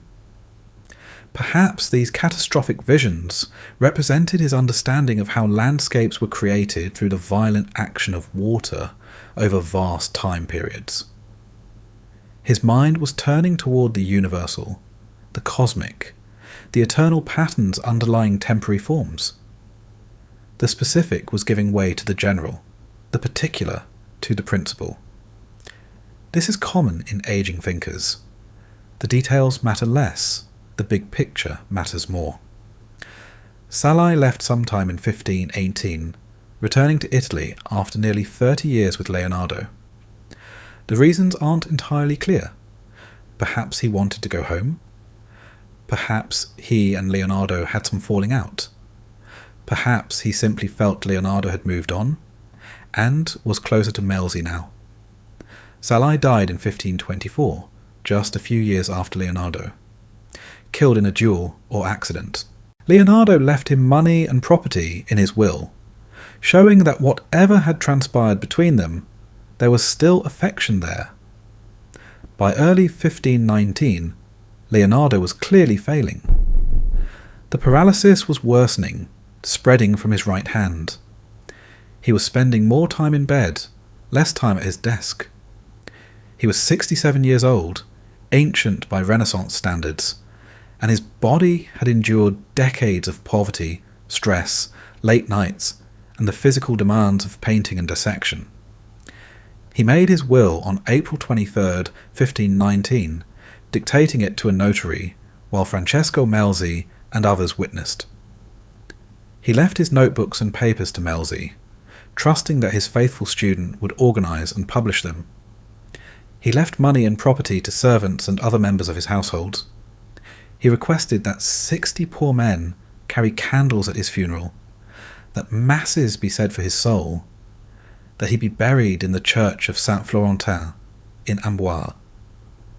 For a man who had written sceptically about religious matters in his notebooks, who had reduced everything to mechanical principles and natural laws, this conventional religious will seems somewhat out of character.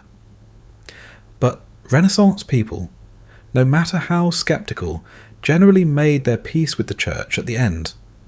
The stakes, eternal damnation versus salvation, were too high to take chances. Or perhaps Leonardo had come to some understanding in his final years, some reconciliation between his mechanistic view of nature and the spiritual traditions of his culture. We can't know. He left no record of his final thoughts on such matters. On May 2nd, 1519, Leonardo da Vinci died at Clos-Lucé. According to legend, he died in the arms of King Francis I, who had rushed to his bedside. This is almost certainly false. The king's account books show he was elsewhere that day. But it's a nice story, and it reflects the genuine affection Francis had for the old Italian genius. He was buried in the church of Saint Florentin in Amboise, as requested. During the French Revolution, the church was desecrated and Leonardo's remains were scattered. Later, someone gathered bones thought to be his and reburied them, but we have no way of knowing if they're actually Leonardo's. Even in death, Leonardo remains somewhat elusive, scattered, incomplete. Francesco Melzi inherited the notebooks as Leonardo had wished. Melzi brought them back to Italy and spent years trying to organise Leonardo's treatise on painting, eventually producing a manuscript that would be published decades later as the Treatise on Painting. It's just a fraction of Leonardo's observations on art, but it's something, at least some small portion of his knowledge, that reached the world.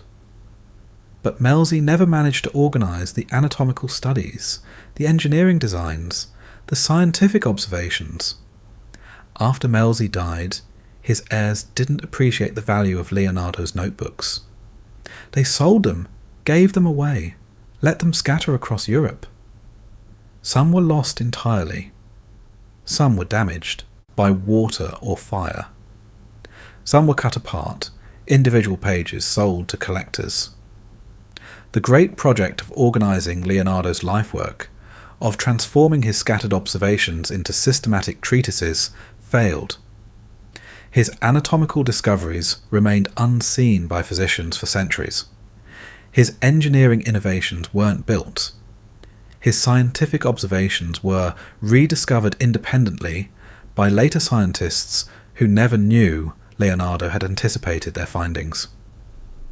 This is perhaps the greatest tragedy of Leonardo's life. Not that he failed to finish things, but that what he did complete remained locked in mirror-written notebooks that scattered after his death, unavailable to the people who could have used them. And yet, even in failure, even in incompletion, Leonardo's influence was enormous. The paintings he did finish changed art forever. The few ideas that did spread through copies and descriptions influenced countless artists and thinkers. And eventually, as his notebooks were rediscovered and studied, as scholars learned to read his mirror script and appreciate his observations, the full scope of his genius became apparent. The man who had tried to understand everything, who couldn't focus on one thing because everything was connected, who saw patterns in nature that wouldn't be properly understood for centuries. This man left a legacy not in finished products, but in a way of seeing, a way of questioning, a way of believing that observation and reason could reveal nature's secrets. He died as he had lived, with projects unfinished, questions unanswered, notebooks full of ideas that nobody yet understood. But he died knowing that he had seen further and deeper than perhaps anyone before him, that he had glimpsed connections and patterns that others missed, that his particular genius, for all its frustrating inability to complete things, had revealed something important about how the world works. The race between death and completion ended, as it always does, with death winning. But what Leonardo left behind, those scattered notebooks, those few perfect paintings, that revolutionary way of combining art and science, was enough to echo through the centuries, to influence minds he would never meet, to help build a future he could only imagine. Chapter 8. The Legacy of Unfinished Genius. Here's the strange thing about Leonardo's posthumous reputation. It kept changing, kept evolving, kept being rediscovered by different eras who each found something different to admire in him. For about a century after his death, he was remembered primarily as an artist, and not necessarily the greatest artist. Michelangelo was considered more powerful, Raphael more graceful, Titian more brilliant with colour. Leonardo was certainly in the top tier, but the Mona Lisa wasn't yet the cultural phenomenon it would become. It was just another portrait, albeit a very good one. His scientific and engineering work was almost entirely forgotten. His notebooks were scattered, unread, owned by collectors who valued them as curiosities from a famous artist rather than as scientific documents. The anatomical studies that could have advanced medicine sat in private collections, unseen by physicians. The engineering designs that anticipated later inventions moulded in trunks. In the 17th and 18th centuries, during the scientific revolution and Enlightenment, a few scholars who encountered Leonardo's notebooks recognized that he had anticipated some modern discoveries. They found his anatomical drawings remarkably accurate, his engineering designs often brilliant. But this remained specialist knowledge, confined to the few people who could access and read his mirror-written Italian notes. It wasn't until the 19th century, when more of his notebooks were published and studied systematically, that people began to realize the full scope of Leonardo's genius. Scholars discovered his studies of bird flight and realized he'd anticipated principles of aerodynamics. They found his anatomical work and saw that he'd made discoveries that took centuries to be independently confirmed. They studied his engineering designs and recognized that he'd envisioned helicopters, tanks, and submarines centuries before they were built. This created the modern myth of Leonardo as the ultimate Renaissance man, the polymath who knew everything, the genius who was centuries ahead of his time. And this myth, like most myths, is both true and misleading. It's true that Leonardo saw things others didn't see, made connections others didn't make, anticipated discoveries that wouldn't be confirmed for centuries.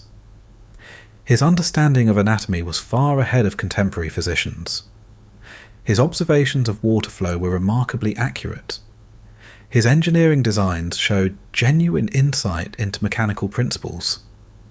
But it's misleading to think of Leonardo as a lone genius working in isolation, mysteriously anticipating the future. He was a product of his time, building on contemporary knowledge, influenced by the intellectual currents of the Renaissance, and his ideas, locked in his notebooks, didn't actually influence the development of science and technology the way they would have if he'd published them.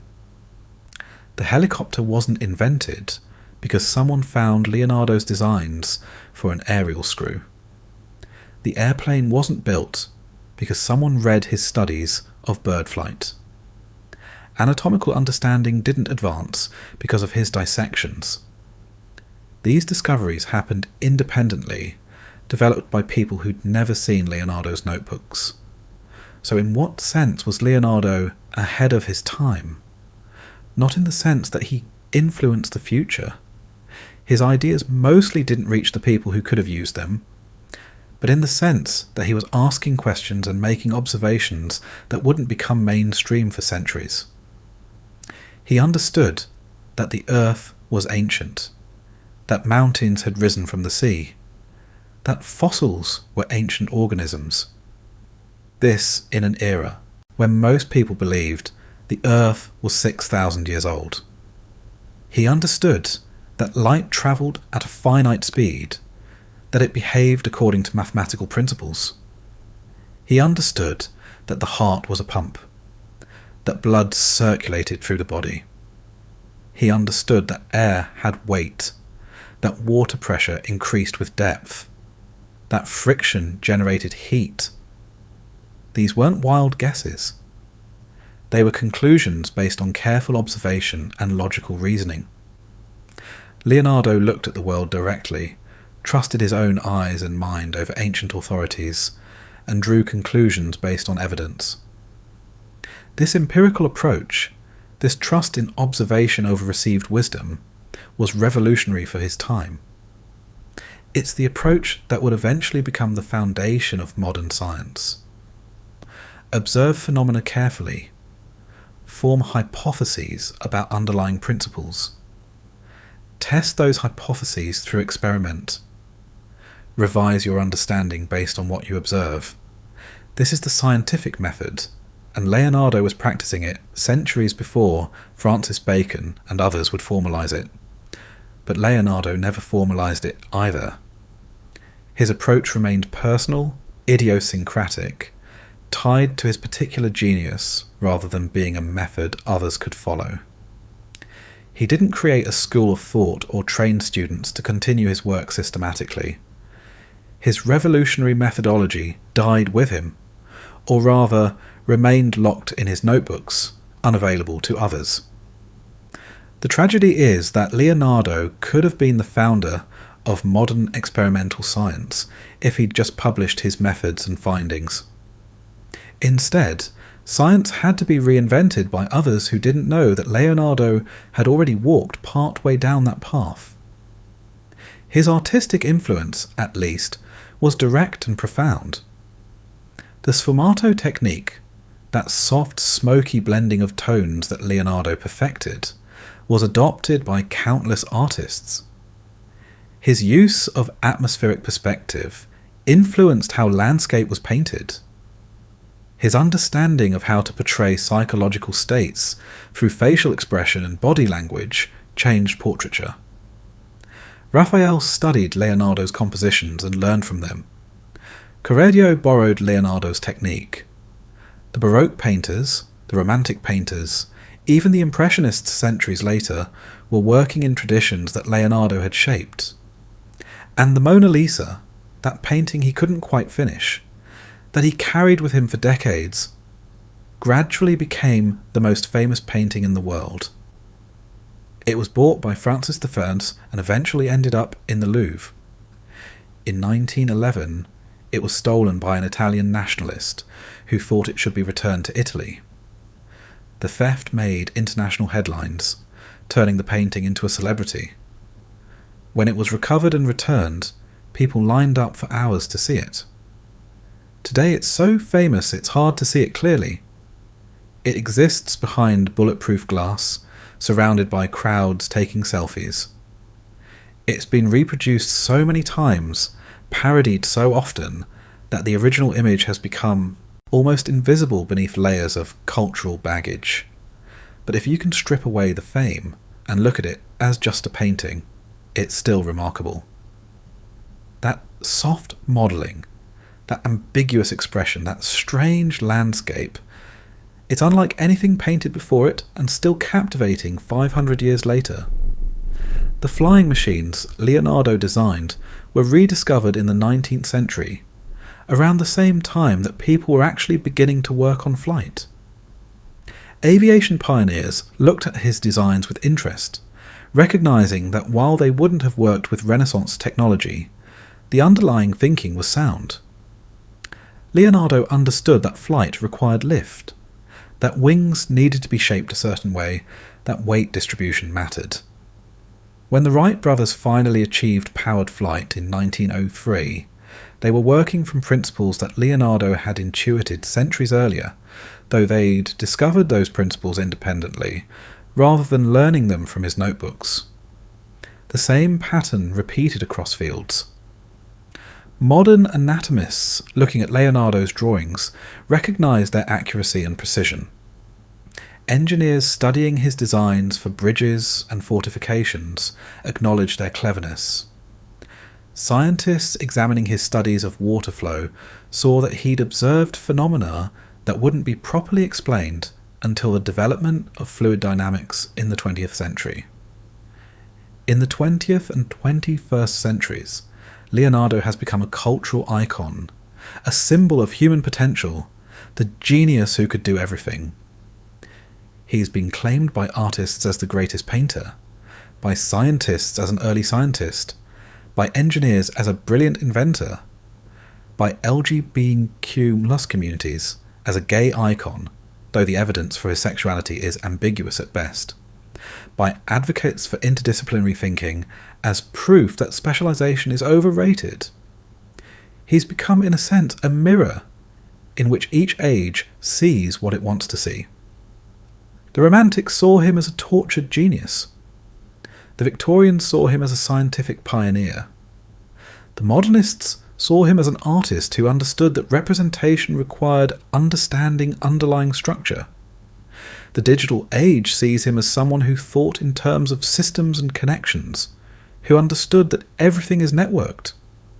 All of these interpretations capture something real about Leonardo. He was all of these things: artist, scientist, engineer, observer, questioner, synthesizer. But he was also something simpler and more human. A man who was insatiably curious about how the world worked and who couldn't stop looking, asking, investigating, even when practical concerns suggested he should focus on finishing paying commissions. His genius was in his inability to separate art from science, beauty from truth, observation from understanding. When he painted a face, he needed to know the muscles underneath. When he drew water, he needed to understand fluid dynamics. When he sketched a bird, he needed to comprehend the principles of flight. This holistic, integrative way of thinking, seeing connections everywhere, unable to study one thing in isolation because everything connects to everything else, is both what made him a genius and what made him unable to finish things. How can you complete a painting of water when you're still learning about how water flows? How can you finish an anatomical treatise when each dissection reveals new questions? The modern world, with its emphasis on specialization, doesn't quite know what to make of Leonardo. We categorize him as artist, or scientist, or engineer, but he was all of these simultaneously, and separating them misses what was essential about his approach. He reminds us that before the modern division of knowledge into separate disciplines, there was a time when studying nature meant studying everything, when art and science and engineering and philosophy were all part of a single quest to understand reality. Leonardo was perhaps the last person who could seriously attempt to understand everything, to master all fields of knowledge. After him, knowledge became too vast, too specialized. Nobody could be an expert in anatomy and painting and engineering and mathematics and geology and astronomy.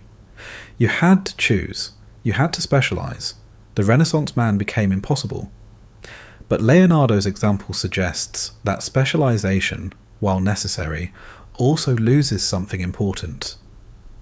Those connections he saw between art and science, between observation and understanding, between different fields of knowledge, those connections are real. The world is integrated even if our knowledge of it isn't. His notebooks, finally published in full in the 20th century, reveal a mind at work, making connections, asking questions, following tangents, pursuing understanding wherever it leads. They're frustrating to read, disorganised, jumping from topic to topic, full of dead ends and unfinished thoughts. But they're also exhilarating, showing how a truly curious mind works, how observation leads to questions, leads to more observations, leads to insights that won't be confirmed for centuries. Leonardo da Vinci died almost exactly 550 years ago, as I write this, in 1519. The world he knew, of city-states and patronage, of painting on walls and casting bronze, of manuscripts and candles, is long gone. But his way of looking at the world, his insistence on observing directly rather than relying on authority, his belief that art and science illuminate each other, his conviction that understanding nature requires looking beneath surfaces to underlying principles, these remain relevant. We live in a world Leonardo helped create, even if his influence was indirect, even if his ideas had to be rediscovered independently. The scientific method, the empirical approach, the integration of art and anatomy, the understanding that engineering requires grasping natural principles. Leonardo pioneered all of these, even if he never published his methods or finished his projects. And perhaps his unfinished projects are themselves a kind of teaching. They remind us that understanding is more important than completion, that the quest for knowledge is valuable even when it doesn't produce finished products, that asking the right questions is more important than having all the answers. Leonardo never understood everything. Nobody could. But he looked further and deeper than almost anyone before him. He saw patterns others missed, asked questions others didn't think to ask, made connections that wouldn't be obvious for centuries. He was centuries ahead of his time, not because he came from the future, but because he looked at the present with such intensity that he glimpsed what was coming.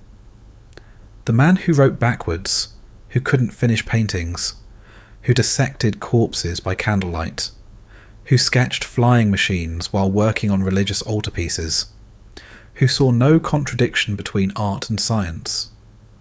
This man showed us how to look at the world with fresh eyes, how to question everything, how to trust observation over authority, how to follow curiosity wherever it leads. That's his legacy. Not the handful of finished paintings, magnificent as they are. Not the engineering designs that were never built. Not even the anatomical discoveries that remained in notebooks.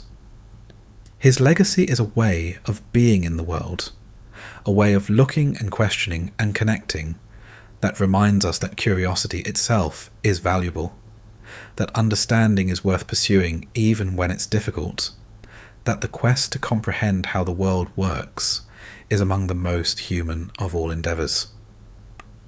Leonardo da Vinci was centuries ahead of his time because he showed us how to see the world not as it appears, but as it actually is, as a place of order and pattern, of beauty and mechanism, of art and science intertwined, waiting to be understood by anyone curious enough to look carefully and think deeply. And that is a lesson that will never be out of date, a way of seeing that remains revolutionary no matter how much time passes, a legacy that continues to inspire everyone who believes, as Leonardo did, that understanding the world is worth a lifetime of observation and questioning and wondering. And now, as our journey through Leonardo's extraordinary life draws to a close, we find ourselves at the end of the story, but perhaps at the beginning of understanding. This man who saw so much, who understood so deeply, who left so many questions unanswered and so many projects incomplete, reminds us that the pursuit of knowledge is never truly finished. Leonardo died almost half a millennium ago, but his notebooks still yield new insights. Art historians still study his techniques. Scientists still find surprisingly accurate observations in his writings. Engineers still marvel at his designs. He remains, even now, just slightly ahead of our full comprehension. Always one more connection to discover, one more insight to uncover, one more way his work illuminates how the world works. If you've enjoyed this exploration of Leonardo da Vinci's life, the brilliant, illegitimate boy from Vinci who became the Renaissance man, the artist who couldn't stop being a scientist, the genius who couldn't finish anything, please consider liking this video and subscribing to our channel. It helps other curious minds discover these stories of remarkable lives. And we'd love to hear your thoughts. What aspect of Leonardo's genius fascinates you most? His art, his scientific observations, his engineering designs, or perhaps his inability to finish things, that very human flaw that somehow makes his genius more accessible? Let us know in the comments below. And tell us which historical figure you'd like us to explore in our next bedtime biography. Until then, dear friends, sleep well. Dream of flying machines and anatomical drawings, of paintings that take decades to complete, and questions that echo through centuries.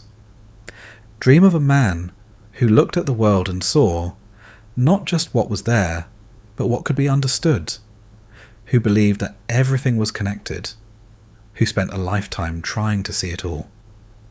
Good night, and may your own curiosity, like Leonardo's, never quite be satisfied.